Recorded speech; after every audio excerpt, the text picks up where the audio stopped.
guys, ay ipapakita ko lang ngayon yung ating biyahe papuntang Batangas. Meron lang tayong ihatid na mga dokumento doon at meron din tayong kukunin ng mga dokumento para dito sa main office.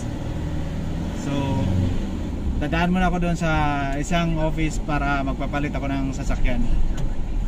Dahil yung gamit natin na sasakyan ay hindi pa siya naka-auto load ng RFID. So kailangan kong papalitan ito. So tara. So guys, nandito na ako sa kabilang office. So kailangan kong dalhin yung aking charger, mga connector. Kailangan ko lang ilipat doon sa kabila. So ganito pa rin yung sasakyan na ano natin. Ganito pa rin Travis.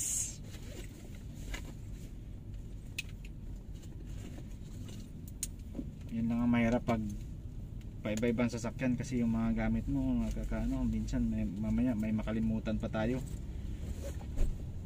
So baon natin, yung baon ko ngayon tinapay lang, yun na yung ating pananghalian. Hindi na tayo mag stop over ng karne para maiwasan natin yung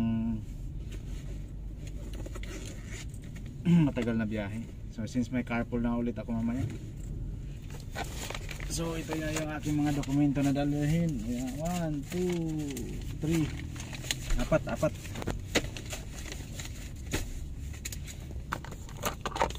Yung pinaka-importante sa lahat yung ating ano.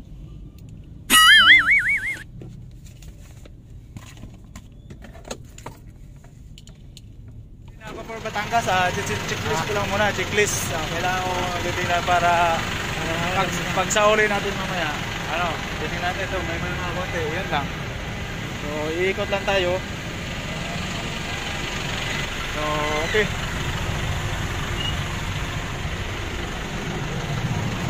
So, bibiyahin na ako.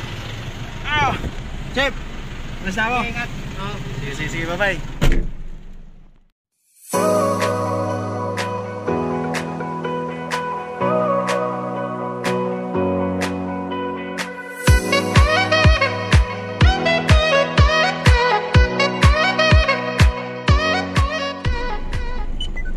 So let's go. Paalis na ako dito sa Ortigas. Ayan guys, babiyahe tayo papuntang Batangas na mahigit 2 oras. So 116 kilometers mula dito bago tayo makarating doon. Let's go, let's go. Cheers view tayo guys sa front view. Bye bye.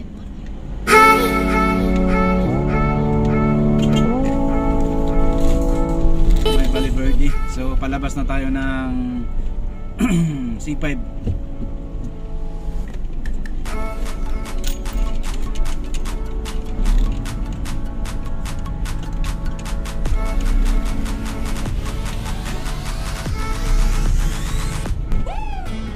Papunta na tayo ng South Luzon Expressway.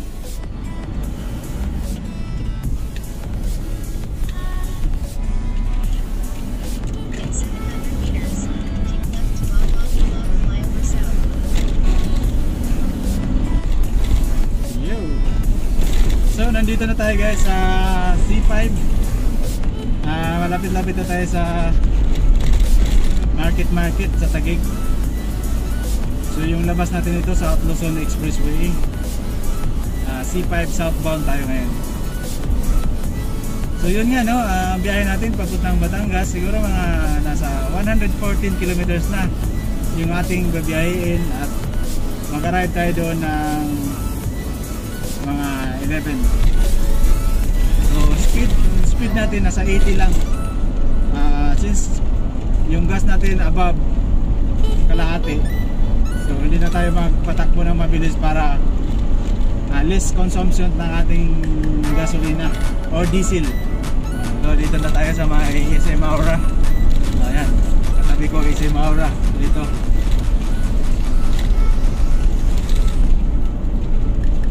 Malapit na tayo ng McKinley Hills, Taguig. Ayan.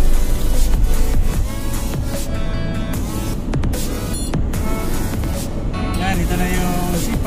Malapit-lapit na tayo sa South Luzon Expressway. Ito na, palabas na tayo ng South Luzon Expressway. Sobrang lapit na natin. Yung speed natin 70. Takbo lang tayo ng mabagal lang para relax din yung makina, relax din yung consumption ng ating gas. So yan guys, papasok na tayo ng SLEX. So change view.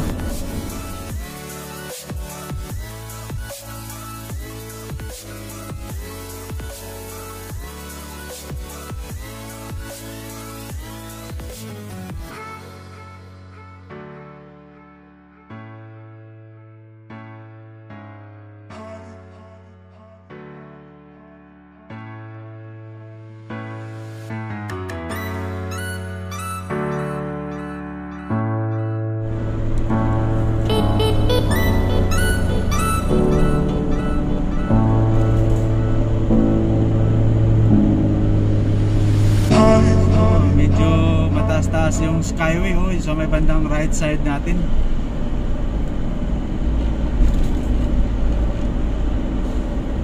Ganda siguro dyan dumaan pag natapos na yan.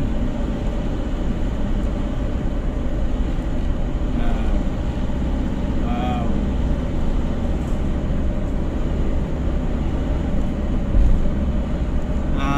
Itong area na to, approaching tayo ng Alabang.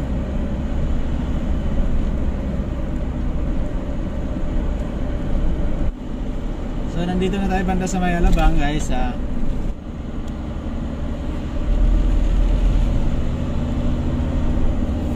Yeah, medyo busy na yung expressway. Maraming sasakyan. So yun, ayun na guys. Nandito na tayo sa may Calamba Toll Plaza.